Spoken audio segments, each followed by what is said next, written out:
I would consider that my work as an economics educator was, at that time, my most important contribution Yeah. to society.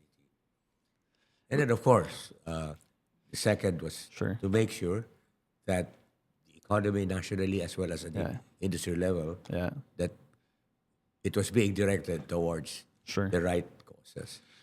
And now, answering your question, at that time, 1960s, right? 1963, all the way Sure. up to martial law.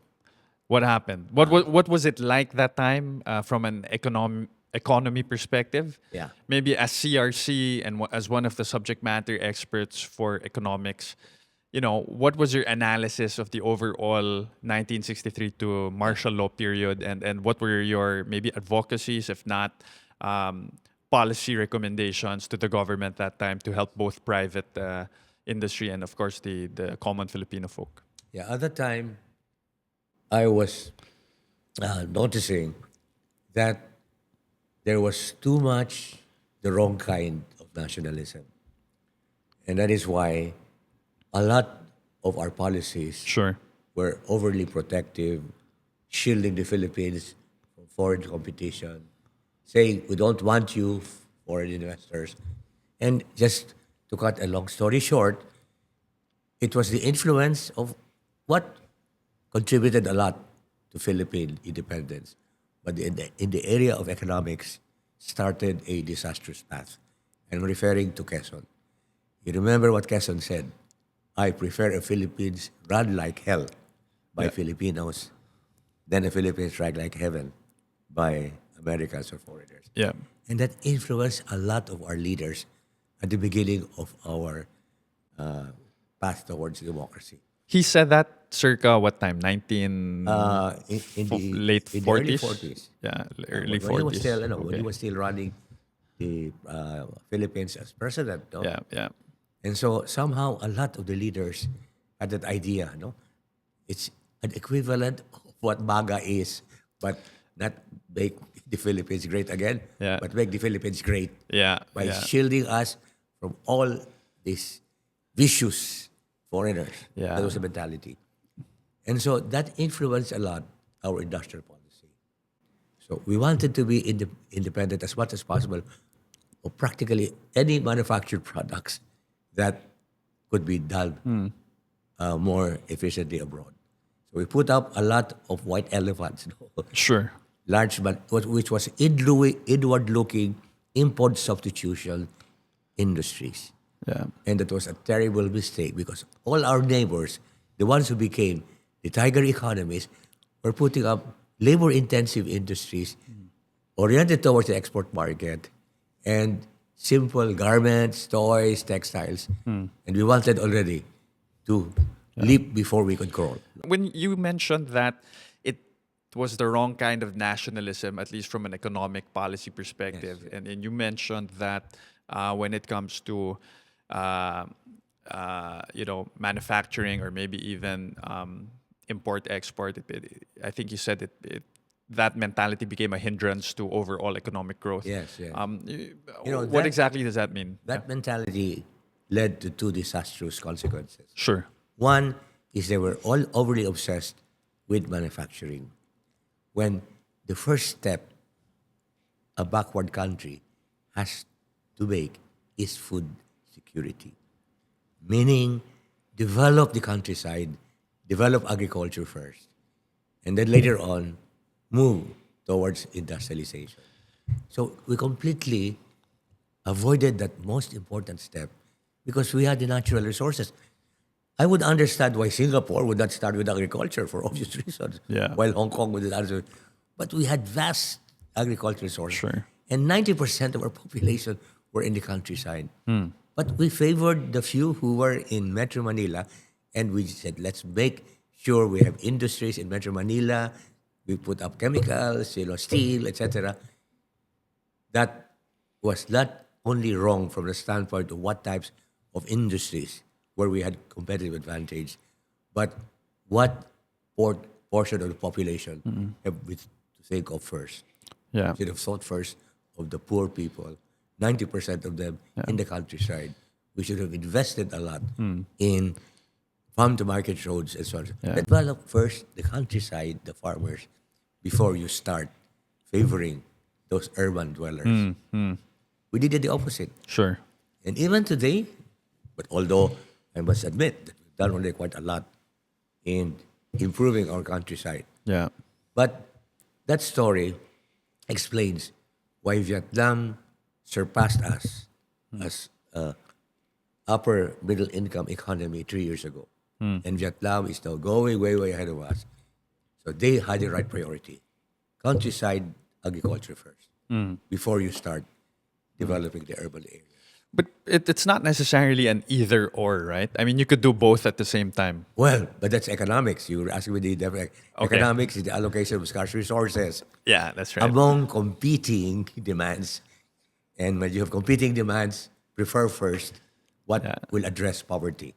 We did not do that. Okay. Okay. So, and but if I must say what is the best thing that President BBM has done, it is to make food security the number one priority, and it's showing. Last year was the most disastrous year as GDP wise. We grew at 4.4%. Yes. The worst in 15 years. Taking away the pandemic. The pandemic was an abnormal period. Yeah. But over the last 15 years, we were growing at 6 to 7%. Yeah. And suddenly 4.4 in a normal time. But the bright spot was agriculture grew at 3.1% after growing at 0 to 1% for the last 10 years. So it's showing the priority given to food security is actually coming out with favorable results. Yeah. And it's showing that the present Secretary for Agriculture is the right person, Yeah. Yeah. Francisco Chu Laurel. And I'm sure they will continue to show that it is possible to sustain that 3%. Why is 3% a magic figure? Because if you study the history of Vietnam and Thailand, the two best performers in agriculture over the last 20 years, their average growth in agriculture is 3 to 4%. What was that? Vietnam and Thailand. Thailand. Thailand is the best model Yeah. for agricultural countries today. Okay. You know, So, maybe based on your analysis, I mean, you mentioned, GDP growth was 4.4%. There's water here, by the way, so That's feel free to drink okay, anytime. I can Yeah. take So GDP was 4.4%, but agriculture grew 3.1% versus a historic 0 to 1%, in the last decades. What did the current administration or the Secretary of Agriculture do correctly that spurred that 3%? well, they're giving now services to our small farmers, and that's why crops are growing faster that we denied them in the past.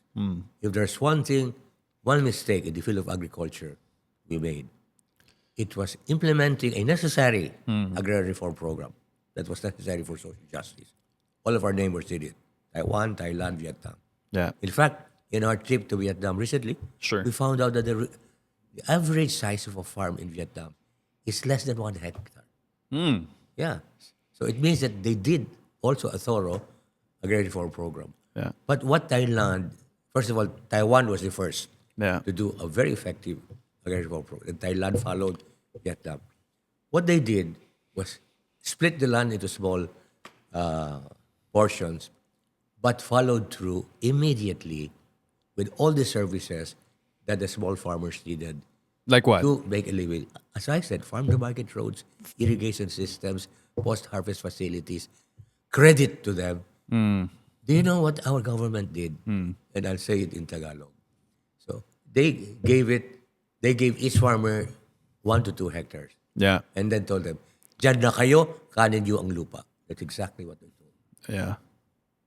And that still shows a lot of the small farmers actually became poorer because before, when they had a landlord, the landlord was giving them the fertilizers, Yeah, the yeah. seeds, etc. So the mistake was not carp. The mistake was not following through Yeah. carp.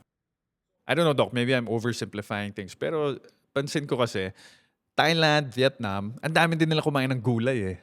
And fruits. Like, in when you go to Thailand, a fruit in a cup, it's like in every street corner. Yeah. Half of the plate sa isang Thai dish is stir-fried vegetables, di ba? Sa Philippines, wala masyadong veggies. In fact, I was telling some friends na sa Pilipinas, yung gulay lang sa plato mo, usually, tatlong pipino or cucumber na garnish lang sa gilid. Tapos, hindi pa kinakain ng Pilipino yon, di ba? No, Jolo, it's a matter of precisely supply. Is it supply Yes, piece? if Okay. there is enough supply, we have enough tradition in vegetables, especially in locos, etc. Because vegetables are too expensive. Remember a time when during the pandemic, Yeah. onions were selling for 1,000 pesos a kilo, tomatoes. So it's supply. There's not enough supply. You think it's a supply thing? It is a supply thing. Okay. Vegetables are very expensive. Is it? Yeah. Okay. I always thought it was a demand thing as well. No. I mean, Filipinos can adjust to supplies. We have so many types of dishes that can be cooked with vegetables. Kasi isip ko lang, pag gulay, pinakbit. Yeah. Of course, sinigang. And then salad. I mean, the Chop suey, yeah. And remember, salad. Yeah.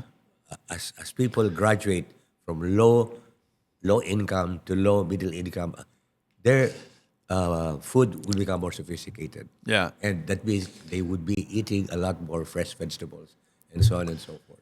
Okay. So it's in yeah. terms of price. I mean, if we say vegetables are too expensive, any Right, chance yes. in terms of ratio or in terms of index, how are vegetables compared to our Southeast Asian neighbors? Any chance you're no, familiar? Much more expensive. There are so many studies Yeah. of our vegetable prices. Like how many compared- percent? Yeah. Oh, probably 50% more. 50%. expensive. Yes, 50%. Okay. When it comes to food security or you mentioned that was something we were also quite good at. Maybe what was the framework that changed that helped improve it in the past couple of years? It's better infrastructures, Okay. especially improve.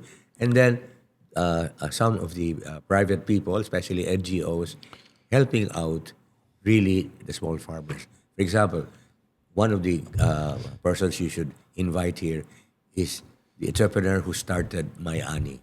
Mayani, yeah. Mayani- Jeff. Yeah, Jeff. Yeah. Because that's an example of what the private sector can do through a social enterprise Yeah. to help the small farmers really get more value. So by a simple equipping them with a smartphone Yeah. that provides them every day Yeah. the price of their commodity in the retail market, Yeah. they have been able to increase their income Yeah. because they were no longer deceived by the middlemen Yeah. in terms of pricing. So just that alone. But now, Mayani is no longer just informational. Yeah. It's logistics. They're Yeah. now saying farm to table. Yeah. So they're helping the farmers actually bring. So these types of Innovations, initiatives, yeah. yeah. And there are a lot of young people who can make money and at the same time helping the poor. No? But you're asking me about what can be done in the present situation to address the problem of growth, though. Sure. So as I said, over the last 40 years, fortunately, some of the best and the brightest of our professionals were always there, even with the worst politicians, to run our economy. Whether it's central bank, as I said, we have the best central bank system in Southeast Asia. Until now, Until now, yes. Yeah. It's still the record. in terms of what matrices, maybe for everyone's Metrics controlling appreciation. inflation, which is the number one. I was just reading, probably something we can address later on, how we can fall into the middle income trap, which all Latin American countries fell into. And that is a danger because now becoming middle income, you might follow the Latin American model. What's the middle income trap? You reach middle income, then you don't graduate to high income. Okay. And you even deteriorate. Right now we're what? Low income? No, we're now upper middle income. We're upper middle income already. At this Okay. very stage, no? Okay. Sorry, I don't know anything about these, Yeah, these things. the World Bank registers $4,500 as a threshold to graduate from low middle income, which we have been now for more than 10 years, Yeah. to upper middle income. Yeah. And then from $4,500 to about $15,000, that's a journey towards high income. The moment we reach $15,000 per capita, we would be already considered a first world country, which we expect to attain by 2040, 2050 if ambition natin 2040 is attained. I'm sure you've heard of the ambition natin 2040. Please do share. Okay. So that's one thing that you have to ask someone from the government to explain. 5 years ago, NEDA prepared a document called Ambition Natin 2040. Okay. By that decade, according to the projection of NEDA, we will be already a first world country. 2040. 2040, 2050.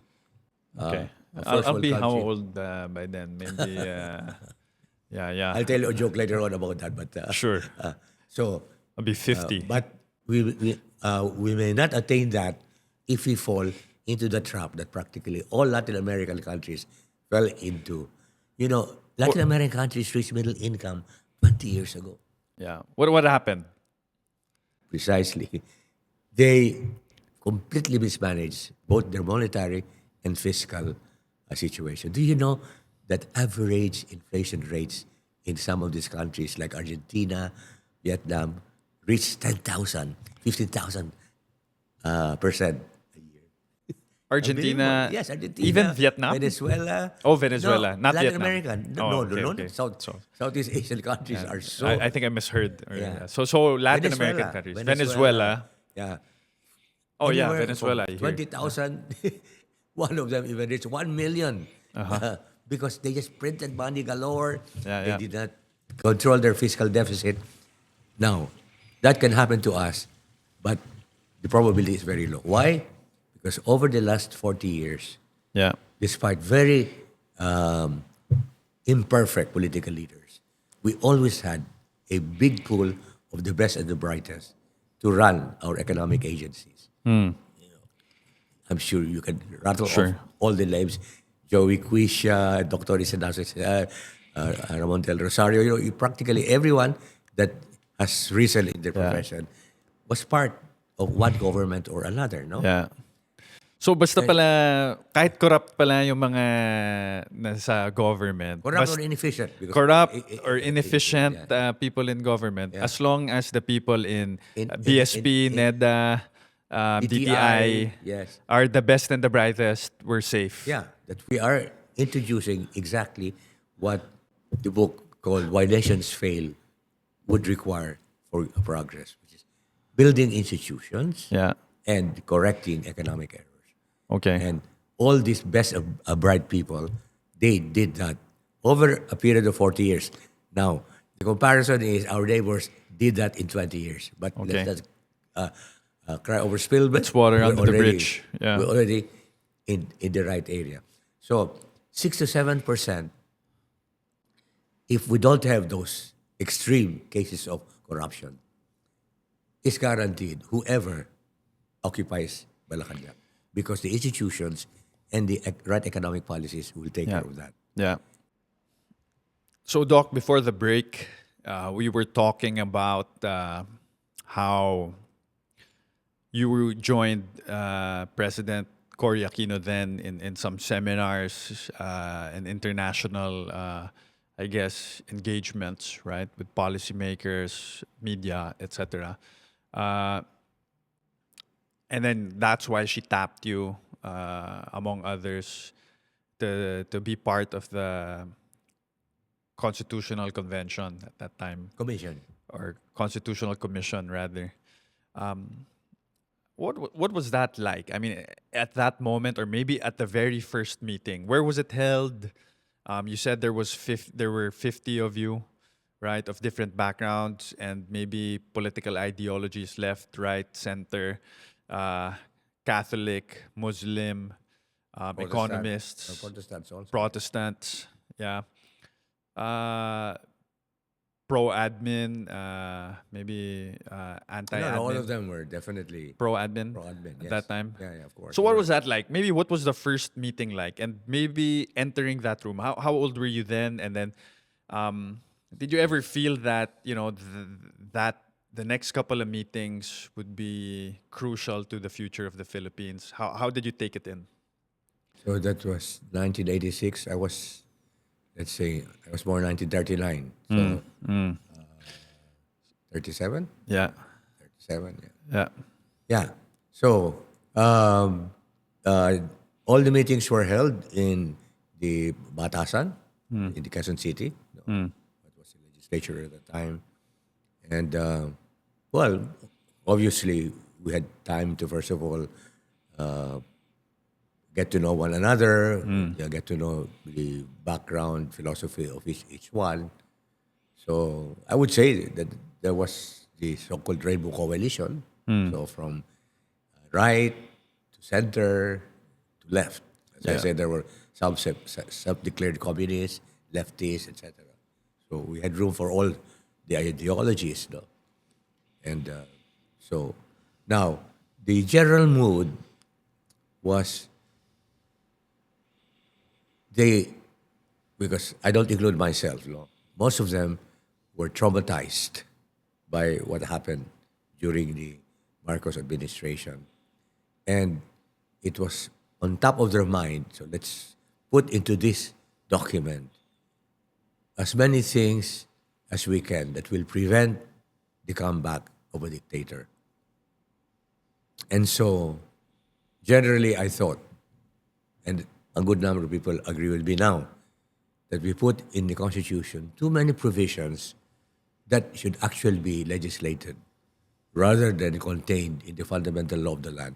The fundamental law should be just brief, concise, and limited to truths that are unchanging, like the fundamental rights of human beings. So, and that's why I gave more importance to my role as someone with a strong philosophy, general education background than to my role as an economist. And I was very glad that the chairperson was a former justice of the Supreme Court, the first woman to be in our Supreme Court, Cecilia Munoz Palma, who had the same idea, very strongly rooted in especially Christian doctrine. So I considered, together with her and a few others, that it was more important for us to work on the Declaration of Principles. What are the human rights, which will never change? I mean, those are Sure. things that are based on human nature. And so I'm very proud of the fact that together with Chairperson Cecilia Munoz Palma, who passed away, we were able to put a provision that is unique in the world, anti-abortion. That from the moment of conception, the state shall protect the fertilized ovum as well as the mother. And so, which means that there will never be a law that will declare abortion legal because it will be unconstitutional. And so that's a provision that I'm so afraid might be amended with a cha-cha. Sure. And that's why I'm split sometimes when I hear a lot of people calling for cha-cha, because I want a lot of the legal provisions removed. So I'm in favor of a cha-cha. You're in But favor. on the other hand, I just have to make sure that there will be enough guarantee that those fundamental truths are not going to be removed. Sure. And the other is that marriage is an inviolable institution, which means divorce will be illegal. And the one most responsible for that was Cecilia Munoz Palma. So, and then, of course, the statement that the family is the foundation of society. So Yeah. I'm sure you remember all of this from course. your Of course. courses. No? So those are declarations in our constitution that you don't find in practically all the constitutions of the world. And we're very proud of the fact that the constitution was clearly and publicly influenced by Catholic social doctrine, Sure. the encyclicals. Now, as I said, so many other parts of the Constitution are imperfect. They contain too many things. Like, for example, I would like, now that you ask me, can foreigners invest in the Philippines? Yes, in practically 90% of what they want. They can own airports 100%. They can own railroads 100%. They can own all the strategic facilities, which was a very clever thing that was done during the Duterte administration. So a lot of good things happened during the administration because, as I said, he had some of the best and the brightest helping him with the economy. And this was the time that you mentioned where FDIs reached $12 billion. That's right. Right. That's right. A And high. how did that happen? Yeah. Just a simple redefinition of public utilities. So in the past, they said the government prohibits any foreign investment more than 40% in public utilities. So it means they cannot own more than 40% of airports, 40% of skyways. But then during the time of Duterte, there was a group of legal experts who said, let's just pass a law called the Public Services Law, which redefines public utilities. So from now on, public utilities is defined as public services, and they do not include airports, skyways. They only include distribution of electricity Sure. and distribution of water. Okay. So those are the areas that are still close to more than 40%. And how are airports and all these other roads They're called public services. public services? Yeah, So so public services and utilities were separated from Yeah. each other. And now Understand. foreigners can own 100% of public services as Okay. is happening, little by little. But usually foreigners also, if they're wise, will always want some Filipino participation, but not limited to Yeah. 40%. No? I In fact, mean, they do need someone familiar with the local business environment, Yes, definitely. running the business in the Filipino way, exactly. and also de-risking them of Yes, their equity. exactly. Yeah. But they want control because the most scandalous case was the Manila International Airport. When one of the best airport companies in the world, Fraport from Germany, was forced to have Filipino partners who controlled 60%. Yeah. And that group, as you know, was corrupt. And Sure. the whole thing. That's why for a long time, the Germans still remember that. And it's only little by little now that they're beginning to invest in the Philippines. Also, did they initially own the international airport, the Germans? The Germans, they own 40% Okay. with 60%. And 60% was the wrong partner. No? Okay. So that's why we were still too young. It took more than 10 years for the airport to be finally built. No? Okay. So it gave a very bad name to the Philippines in Germany. Okay. In the same way that the kidnapping of a Mitsui executive gave a very bad name to us for a long time in Japan. But they've overcome that Yeah. memory now. So just hearing the sharing, you think that foreign direct investment limitation. So I think it's clear in terms of the Constitution, the right to life of the unborn family as the most important social institution. Marriage, of course, being inviolable. I think those are some of the constitutional provisions that you're quite proud of from a fundamental law of the land perspective. But you said we were also a bit too prescriptive On many other and things. legalistic on other things because like, of the local government, what can they do? Sure. How the government will share their tax from the national to local. All these details, sure. they're changeable because Should be. circumstances. Yeah. Circumstances change, and but Okay. some of them are literally written in stone. Yeah. And that's why Yeah. we have to amend those provisions. Sure. And as we're seeing right now, they're actually now passing a law about family dynasties that fortunately we did not legalize, so to speak, in the Constitution. Okay. Otherwise, it would have been enshrined in stone, and we will not be able to change whether it's Yeah. first degree of consanguinity, Yeah. second degree of consanguinity, etc. Yeah. etc. All these are circumstantial. no? Yeah. It's funny because, or amusing rather, that that the whole Constitution was made right after martial law. Hence, a lot of the trauma or the baggage from that experience conditioned Yeah. the framers of the Yeah. Constitution. Yeah. And you know, the simple human truth, right? You know, it's best that we first calm down before we say anything, Correct. before we commit to it. Never commit to anything when you're happy, emotional. Yeah, that's correct. right? That's right. Never say something when you're angry, Correct. right? But Us but- as a nation, we yeah. were actually still recovering from the trauma of martial Of law, kicking and out a yet we dictator, yeah. right after we decided to come up with our law of the land. Yeah. But to be fair, Cory was caught between the devil and the blue sea. She was being pressured, hey, you cannot rule as a dictator yourself, no? Because Sure. there is no constitution. So you better have a constitution. So she had to really put together a constitution. Okay.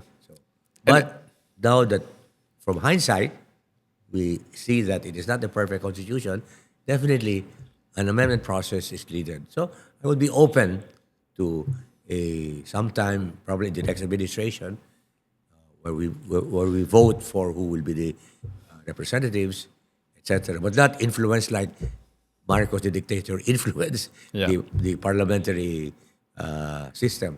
Remember, he had his own constitutional convention, Yeah. Yeah. and all of them were actually influenced by Marcos. Sure. That was the first time that people talked about bags of money. Yeah, yeah. In terms of the process, are you familiar? Although this is probably a bit more legal, right? The Congress needs to vote, right? That a con needs to take place. Amendment, yeah. Yeah. Yeah, they have to pass a measure saying that we should amend the constitution. Yeah, and that'll take a lot of political will, and Yeah, you know, yeah. looking at the current pool, you know, I'm not sure that's something. Yeah. Well, You know, again, hope we- spring is we- eternal. I hope the next Congress Sure. will have a lot of people from the new generation. No, I see more and more Vito Soto. Vico, yeah. Probably I'm overly optimistic, no? Oh, I mean, Joe Garcia, Yeah, some yeah. of the people you know, no? yeah, Even some of these young heads of departments, si Kiko Benitez, Yeah. si Vince Dizon. Yeah. So this generation gives me hope. So I mean, we gotta be hopeful, right? yeah, of course. On the basis of facts, not only whistling in the dark. That's true. That's true. Yeah. And some of these new neophyte, if we call them, or maybe even just new personalities in the political space or public service space, are showing a bit of promise, and hopefully Yeah. they inspire more people Yeah. to continue and to contribute to that. Yeah. Right. No. So maybe just going back a bit, Doc. You shared a bit about how you were maybe against limiting foreign ownership, right? What was the temperature of the room at that moment when you said that the whole national committee was, you know, No, it was definitely against me. yeah, Even as I was supposed to be the expert Yeah. economist, they didn't respect my expertise, and they said, no, we have to limit foreigners because precisely of this idea that, among other reasons, the senior, Marco Senior, to his credit, was very open Yeah. to foreigners. No? so prior to that, Yeah. it was allowed. It was allowed. Yes. Okay. There were so many ways of going around the limitations. Okay. And so Marcos was taking advantage. Okay. And that's why when How big was the committee? my committee was made up of 10 people. 10 people. So you were 11 people or 10 people, 11 people in the room, including yourself. Correct. And you were discussing Yeah, foreign ownership. Yeah. And then you said you think foreign ownership for public utilities Yeah. and that certain we should industries. remove the 40% limit. Okay. But they did not agree. Okay. And then even more when they brought it to the national, to the 50. Yeah. Yeah. Okay. Yeah. And any other, maybe among the other constitutional provisions or points, what were the other topics that was highly debated at that time? The decentralization from national to local. The framework in Yeah, terms of so decentralization. how more and more here, I'm sure you remember from your philosophy course, the principle of subsidiarity. Subsidiarity. Yeah. The idea that a lot of things should really be decided at the local level. Sure. They shouldn't be dictated by the top. So maybe for those not familiar, the principle of subsidiarity is States the, that Sure. what can be decided by the lowest level of society, the family and community, should be left to them because they're closest to the problems, the solutions they will be able to apply. It should not be dictated by an almighty power up there who knows very little about what's happening. in short, don't micromanage. Exactly. Yeah. In short, don't have a socialist government Yeah. where everything stops. Or maybe begins at the in top. corporate terms, you glocalize, right? Global policies and strategies should always be localized based on the local customer base and local market requirements. Exactly. There was a big debate on whether or not we should retain our bicameral presidential system or adopt the British Parliament. Really? Yeah. That was discussed That was during the discussed. 1987 yes, yes. 86 Yeah. Constitution. Because Yeah, there was a lot of debate on how more efficient the parliamentary system is because you mix the legislature with the executive. You don't Yeah. have to have all of this fighting, executive versus Congress. Yeah. And so that was debated, studied, and the final voting. What was the split? Precisely versus parliament versus presidential. Yeah. What was the split in terms of the vote? Well, that's the process. So they voted alphabetically. I was the last one to vote. Yeah. So when it came to the member just before me, Yeah. it was Villacorta. Sure. He is professor of LaSalle. It was tied. Tied.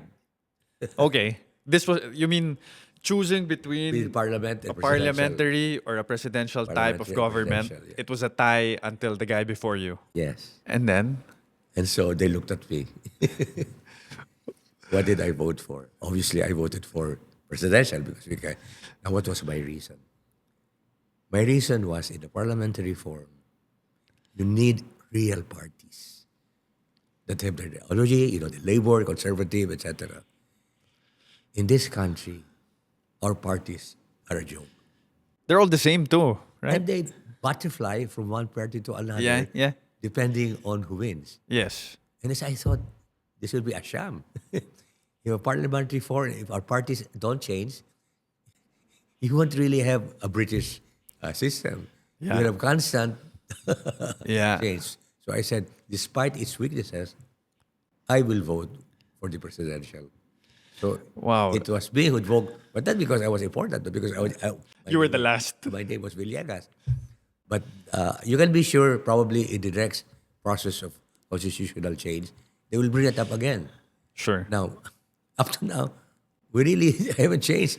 Take a look at what happened. Yeah, actually, the party list system, right? I mean, I think. And even the party list system is imperfect. It was well-intentioned. We needed Sure. Oh, yeah, it's underprivileged- different. It's different. Party list system is different from the Different, party. Yeah, that's yeah. right. That's right. Yeah. Yeah, But yeah. presidential versus parliamentary, I'm sure it will be brought up again. Sure. But nothing has changed. Yeah, Take yeah. a look at what happened to Bongbong and Sara in the same party, and now they are Different hitting parties. one another. Yeah, Someone even wanting to assassinate them. I mean, the party list system, yes, it's different from the types party of list party system- system, but it's sort of related because the party list system, they're supposed to represent certain Underprivileged group. underprivileged group Yeah, or yeah. advocacy Well, that was groups, right? Definitely well-intentioned. Yeah. Because there are always groups that will never succeed Sure. in a presidential system because Sure. they don't have the money, Sure. they don't have the necessary exposure. Representation. So Yeah. we said there must be a way that people Yeah. who are indigenous people who are handicapped, etc., Yeah. they get representation Yeah. in the legislature. Yeah. But it became a joke because now you have the richest ladies, Yeah. the richest people becoming party list members. No? Yeah, yeah. So how do we address that? I don't know. It might, Yeah. Interesting. probably just define. I think we should define even more by legislation who really are underprivileged. Sure. Yeah, and that no one with a certain income Yeah. higher than this should run for party list. No. Understand. Right now, I'm going to explain to you Sure. something very meaningful to you. Sure. You people are so happy when you are told that consumption is 70% of GDP and it's growing because you people are oriented towards the domestic market. Sure. That is good from the standpoint of growth of the existing industries. But that is very bad because that means that we are not saving enough. GDP is consumption plus saving. If consumption is too high, saving is very low. And we have the lowest savings rate in this part of the world. Do you know that the average savings When you say rate? savings rate, savings of who exactly? Saving of private households, corporations, Ah, okay. government. Okay. So, and that is very low in the context of East Asia. We're saving less than 10% of GDP. That means we don't have long-term capital to invest in projects that take 5 to 10 years to be profitable. So all of our businesses are short-run, and that's not good for the economy. The average savings rate in this region is 25 to 40%. China saves 40% of its GDP. And that's why they can afford to have best infrastructures. So little by little, we should be able to improve that. But at the moment, since majority of our population are isang tuka, isang kahig, they cannot save. And business right now is already overborrowed. So it's a no-brainer. If we don't have capital domestically, it has to come from FDIs. So FDI is not a whimsical decision. No? Sure. Because the Spaniards, the Japanese, the Taiwanese, the South Koreans, all have a lot of excess capital, but they cannot spend them anymore in local businesses because they're disappearing, their population. As you know, this fellow, the, the, the richest person in the world, Jack Ma? no, the one who goes to the moon. Elon Musk? Elon Musk Yeah. cannot open his mouth without saying that the biggest threat to humanity is depopulation, is aging. And that's true. And so our Yeah. our neighbors can no longer spend money in their own domestic economies. And they are very much willing to come here if we have the right conditions. Yeah. Every time I visit Tarlac and Pangasinan, Sure. during harvest time, o palay, my heart bleeds. Whenever I see all that palay being dried on the cemented road, Yeah. I mean, dryers were invented 200 years ago. Why can't the government provide its farmers with dryers? No? And 30% of that palay is lost because of that system. No? Yeah, yeah. So, Sasagasaan. Yeah, that's what I mean. All Pati this- uulan lang din, di ba? Exactly. Yeah, yeah. So all these resources must be provided by the government. You cannot ask a PPP, public private that can be very good in infrastructure, in skyways, etc., but not in those facilities. Now, the other part of agriculture is large-scale commercial plantations. So as I told you, if we had done what we did with bananas and pineapples in the last century, enable the Doles, the Del Montes of the world to come here, consolidate thousands of hectares through getting each farmer to lease their farm to discount corporations. Now, it was a success story because we're now the second largest exporter of bananas and pineapples in the world. So we did really well with did very well, pineapples and exactly, bananas, but exactly. not so much in other crops. That's exactly the point. If we had only 20 years ago, at the same time as bananas and pineapples, did the same thing with 6 to 10 others, coffee, cacao, bamboos, durian, mangoes, avocado, a number of others, Yeah. we would be improving the productivity of agriculture by leaps and bounds because we can apply to these large plantations, what Del Monte and company were applying to their bananas, Why drones, didn't we apply it?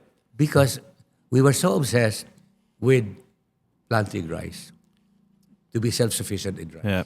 And spent billions trying to be self-sufficient in rice and did not succeed because we did not have the competitive advantage in palay production, which Vietnam and Thailand had. And that competitive advantage is the rivers, maybe. There are large rivers that are oceans there. Okay. Rice is very water intensive. And in an archipelago, you can never accumulate water in any place. No? Sure. Always very So there was an unhealthy focus on rice. on rice. Yes. Maybe also because it's such a political That's why it was a political decision headline, right? that the father of Bongbong made. Although our agribusiness expert, Dr. Rolando D, was already telling him otherwise, but Yeah. he didn't listen. While Malaysia listened, and Malaysia became a very powerful producer of Yeah. palm oil, rubber, etc. I mean, I think we were chatting on the way here that at the end of the day, what you're after is food security, food affordability. Exactly. Right? And Yeah. sometimes affordability and security does not necessarily mean having to Producing produce it it yourself. yourself, Yeah, right? When definitely. you can trade with someone who can give it Yeah. to you at a much cheaper price Yeah. at better quality. Yeah. Yeah. No, for example, just to cite extreme examples, Sure. the moment that New York starts planting coconut, I will start to be self-sufficient in milk. It would be the height of stupidity to say, let's be self-sufficient in producing milk for our babies. We don't have Yeah, the yeah. competitive advantage. Sure. Milk is better grown in Yeah. the temperate regions. No? Now, you will always have people like Manny Pangilinan Yeah. who will see that even in the 4% that we can produce ourselves of milk, you can make money. Yeah. Yeah. And that's why they bought Carmen's Best. Sure. And they now bring hundreds of dairy cattle. So in a limited way, but we should have done that with Palay. We should have said, okay, let's target 60% self-sufficient Palay. Yeah. But the remaining 40% we will import from either India, Thailand, or Vietnam. We will always produce rice more cost competitively. And cacao, bamboo, coffee, avocado. We have competitive advantage. We have competitive advantage. Why is this so? Because we have the climate, I mean, exactly like Vietnam. Vietnam, as I told you, is the second largest exporter of coffee in the world. Why can they produce coffee and we not? Exactly in the same situation. And before the war, since I'm old enough to remember Sure. what happened, Batangas had a huge chocolate industry and coffee industry. I'm sure you've heard of Barako. Yeah, yeah, yeah. Well, that was happening in Batangas. And I felt it very closely because my mother, being married to a government official, always had to find some way of supplementing Yeah. the meager salary of government officials. So I saw her selling tablea. You know exactly what I mean. Yes. This, and Chocolate that was her entrepreneurial discs. venture. Yeah. And that came from Batangas. Unfortunately, Batangas was hit by a disease that destroyed both coffee and cacao. And after that, I don't know if you remember, Sintunes. Do you know what the word Sintunes is? No. Sintunes is a small mandarin orange that was very common in the 70s and the 80s. I'm sure Yes, yes, I've seen that. your family served it. Yeah. That was also very widespread in Batangas. But it was also hit by a disease. It disappeared. In fact, Makiling Conference Center is on a property that was an orange plantation. Okay. Well. So going back to the agriculture piece, Yeah. consolidation of land. I think you shared Yeah, that. so, okay, first, Yeah. help the small farmers get rid of poverty. Sure. And I consider that more important than 8% growth. Okay. Then, consolidate at least 5 to 7 million hectares of both deforested areas and agricultural land and transform them into plantations that can produce these crops I mentioned. And fortunately, that's another very positive point. I'm now seeing the large conglomerates, First Pacifico, Gililan, Benguet, Unsuris, and DMCI. Yeah. the MSI and Tito Lorenzo. They all are now big in plantations and spending a lot of long-term money. Benguet is 10,000 hectares of coconut in Samar that they will consolidate, following the example of this Lionheart Farm in Palawan. The Consunis, 10,000 hectares of palm oil in a town in Negros Occidental called Candoni. And Sito Lorenzo, all over the Philippines, thousands of hectares of bamboos Sure. because they found a process of manufacturing construction materials that are as hard as steel from bamboos. Sure. And as I said, the Have some Pavilion Group. if you want. Yeah. So that kind of trend is very encouraging because just 5 to 10 years ago, banks preferred to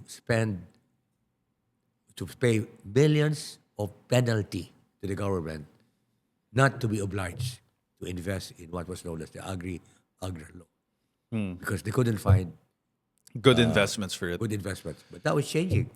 So which means that there will be more conglomerates saying that they can make money on mangoes, make money on avocado, etc., etc. So that's a very good trend.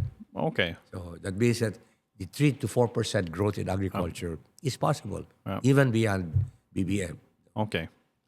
So I think we've touched on the first pillar. Agriculture, to summarize, consolidation and productivity, cultivation of land, And poverty eradication among the small. and poverty eradication for small farms, by farm to market roads and irrigation and other industrial Post-harvest facilities. post-harvest logistics, the whole facilities. Yeah.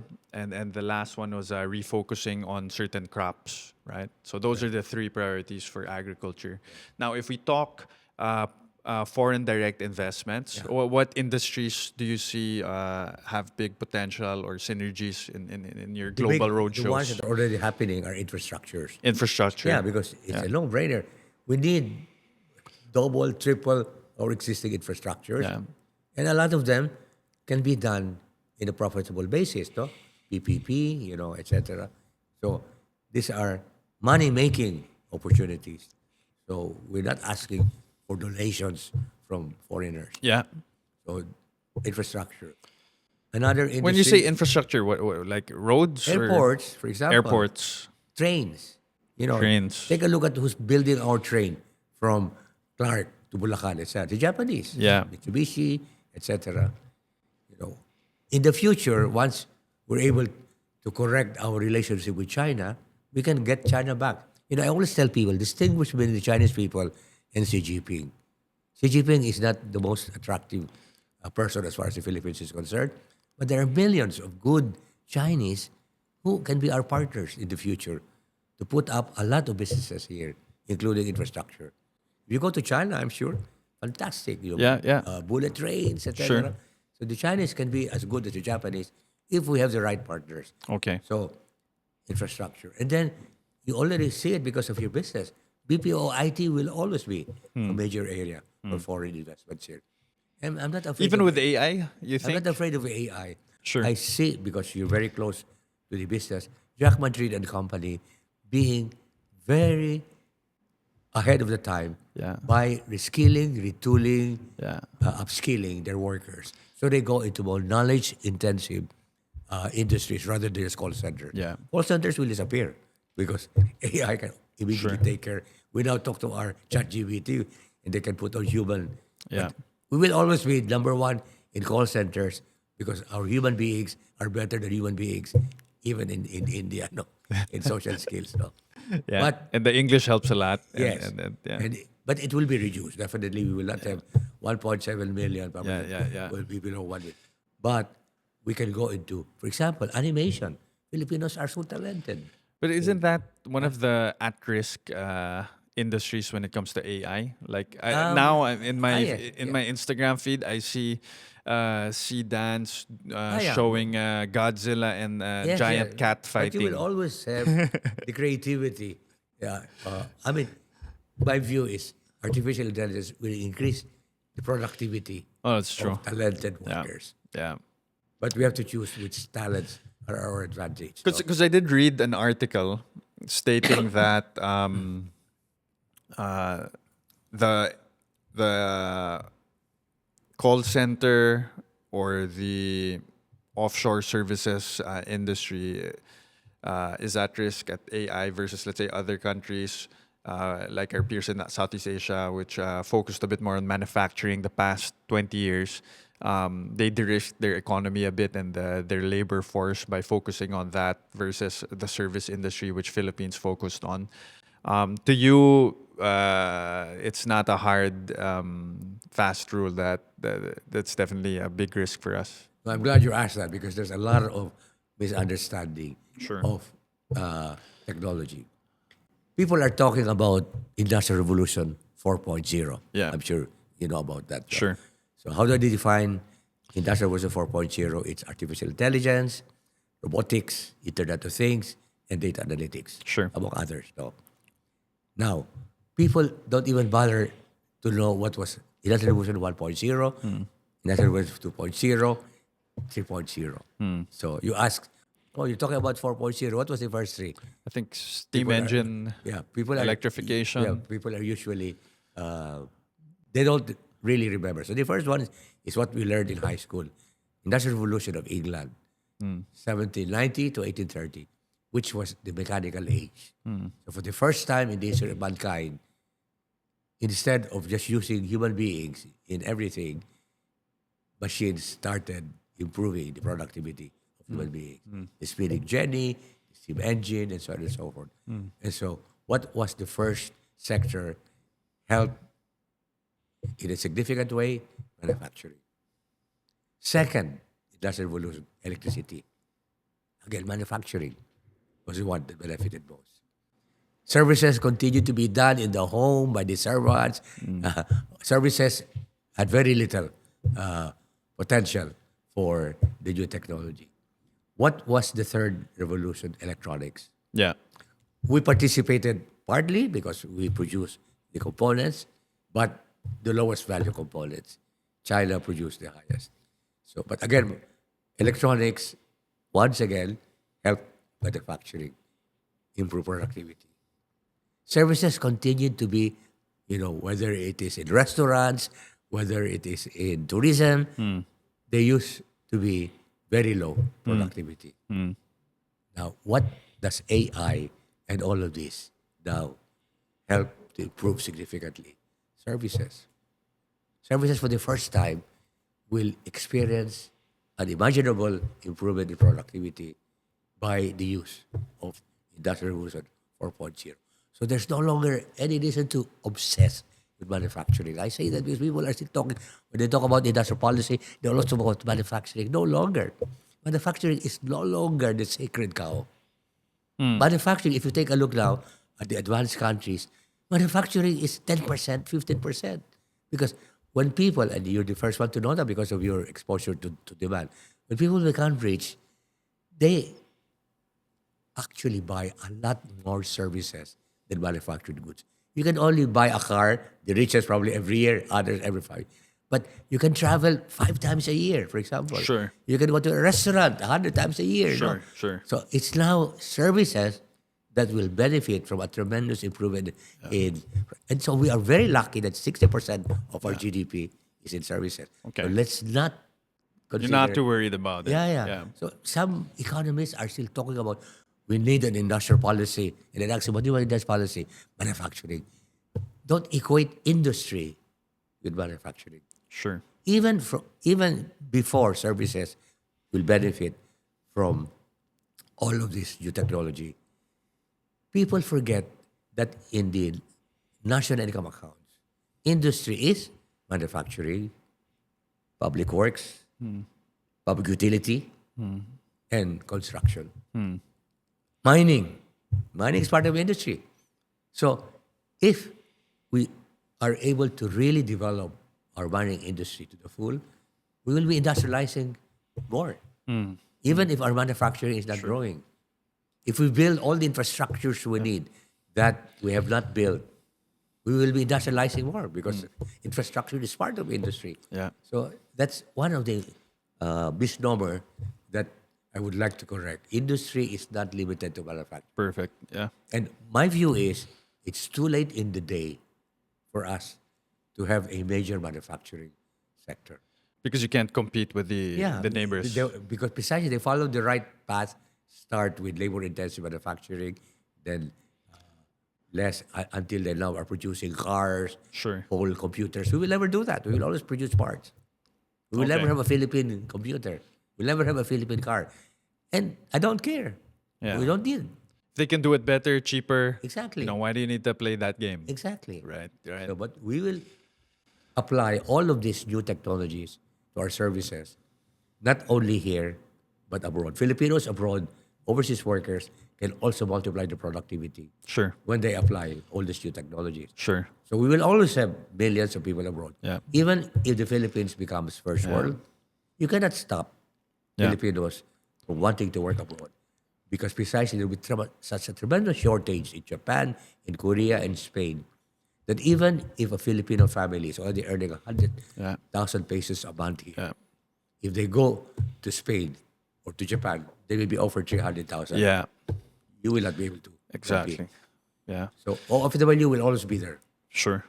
So I think quite clear. So to summarize your framework for sustainable economic development, it's three pillars: agriculture, foreign direct investments, and good governance.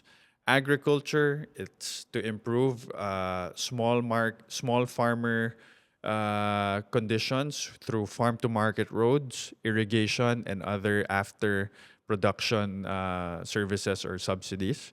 It's about focusing on high value crops, refocusing on food security and affordability, and recognizing that sometimes it's better to just trade rather than Import, to yes. develop your own. And then again, investing a bit more in terms of consolidation and allowing foreign investors to enter that space, make it easier for them.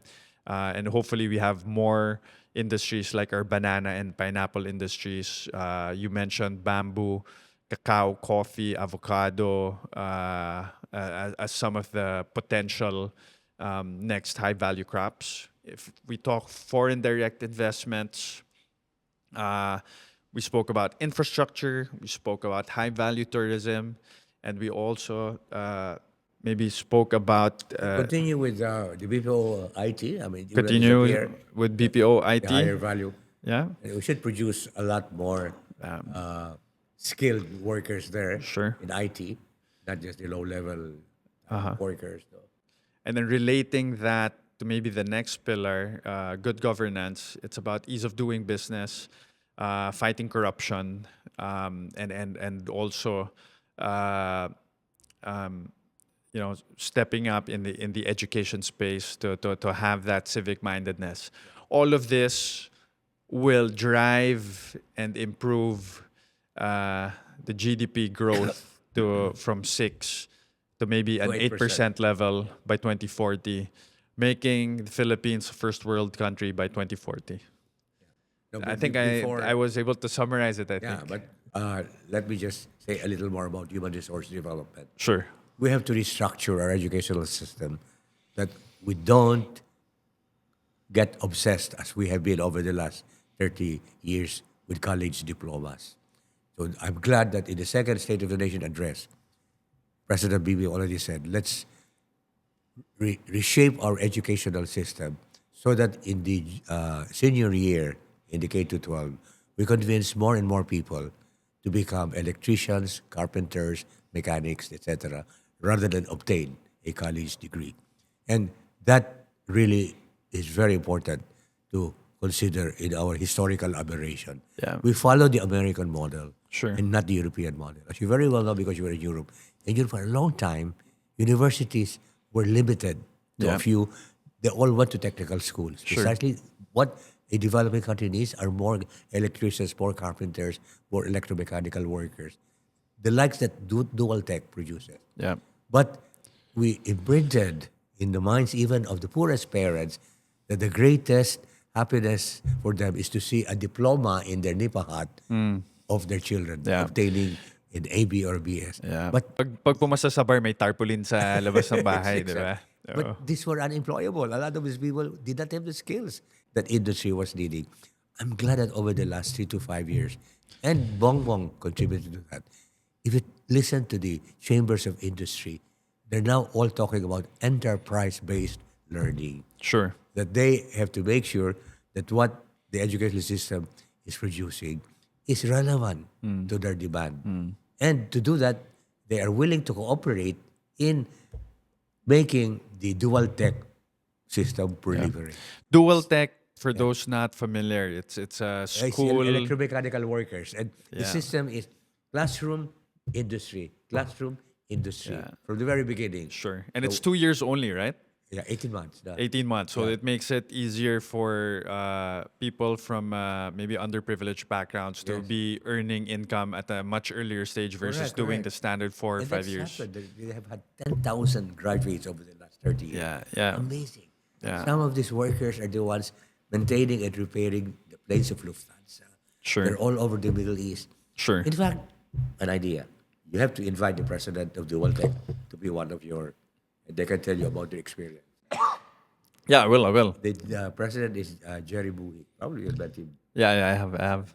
Maybe I'll invite him for sure. So that let's inspire a lot of people all over the country to replicate the dual tech experience. In Cebu, it's called SITE, Center for Industrial Technology and Enterprise. A sister of mine, she passed away, migrated to Canada 30 years ago. Okay. The moment her only son graduated from high school, that nephew of mine told my sister, "Mom, I don't want to go to college. I just want to be a good mechanic." And I always tell people, if that sister of mine had stayed in the Philippines, on that day she would have a heart attack to know that her only son was going to be just a good mechanic. But that nephew of mine makes 3 times more than most lawyers in Toronto. He drives a Lexus.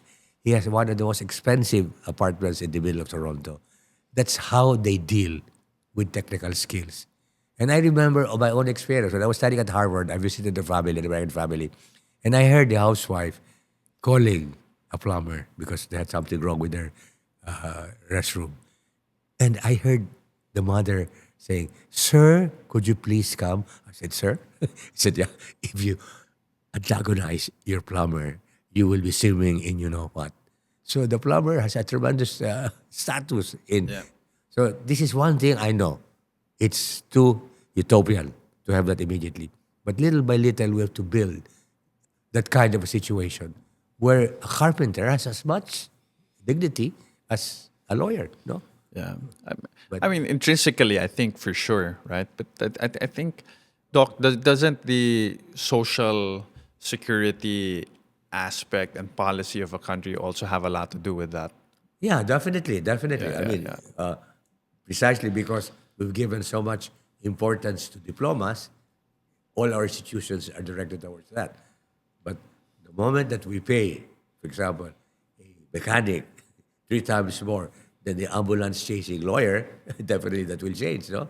They will see that the contribution being made by the mechanic Sure. is much more than what they can get from a lawyer, no? So, but it is a social issue as well as an economic issue. Okay. But it's happening now. Yeah. It's happening. Great. That's why the one who now heads TESDA is the right person. His name is Kiko Benitez.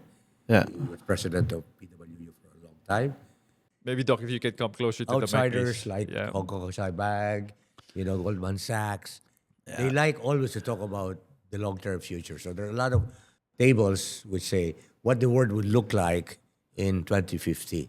Yeah. So that's a common information they share. That in 2050, they themselves, outsiders, yeah. not propaganda, say the Philippines would be the 17th largest economy in the world. Sure. We will be surpassing a lot of other important economies.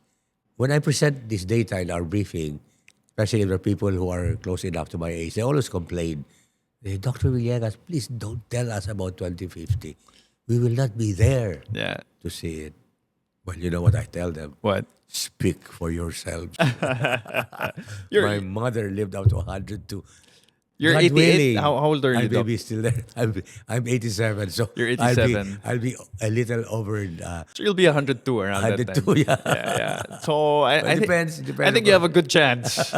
Hopefully, your dream and your vision for that first world roadmap yeah. that we just discussed today Yeah. is something you'll get to see. And to your No, point, but another thing, just a last message, sure. and you might be implicated. What's that?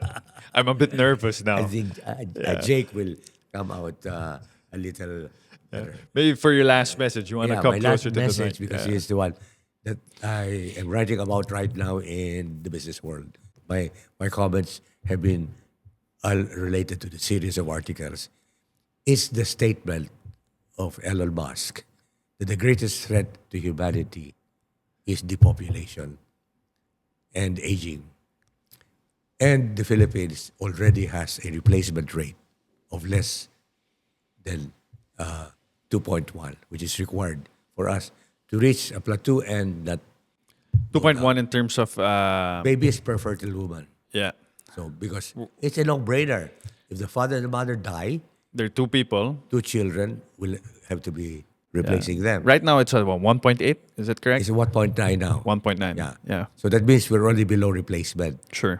So I always tell, and you're included, graduates of UANP, if you're going to be patriotic and your vocation is to get married, have at least 3 children, because that's the way we will not face the fate of Japan. That's losing Yeah. 800,000 people every year. The reverse demographic pyramid, right? Exactly. Yeah. So 3 children are not very much in a middle class family. Yeah. So I'm not asking for 6 like my parents had 7, no? Yeah. You were 7 kids? Yeah, we were 7. And we're now 4 have passed away. We're now 3, Yeah. but we were 7. And but as I said, my father was a struggling civil bureaucrat. So, but I'm not, of course, going back to the past. So I tell our graduates, please, 3 at kids. least 3, and that Okay. includes you. Yeah. So Jake, you gotta have one more. I still gotta shoot my 3-point shot. And That's right. No, I'm glad I have this opportunity to talk to the millennials and the centennials. yeah. That I'm not even talking about doctrinal issues about marriage and the family. Sure. I'm talking about harsh economic reality. Yeah. We don't want to fall into the. In fact, China is the worst. Sure. China is aging before becoming rich. The worst of the worst is Thailand. Thailand is not a rich country, but it is aging almost as fast as Japan. And that's a very serious problem. So have more kids. 3 is the magic number. You've heard it here. And don't follow what Thailand did in the last century. I don't know if you heard of certain Mechai, who was given all sorts of awards, Ramon Magsaysay Award. And he was the one who implemented a birth control program really in the most ridiculous way. He would go all around the country with a helicopter and would drop condoms in all the villages. Okay. And Thailand followed his advice, and Thailand has now the lowest fertility rate and is aging before becoming rich. No? Uh-huh.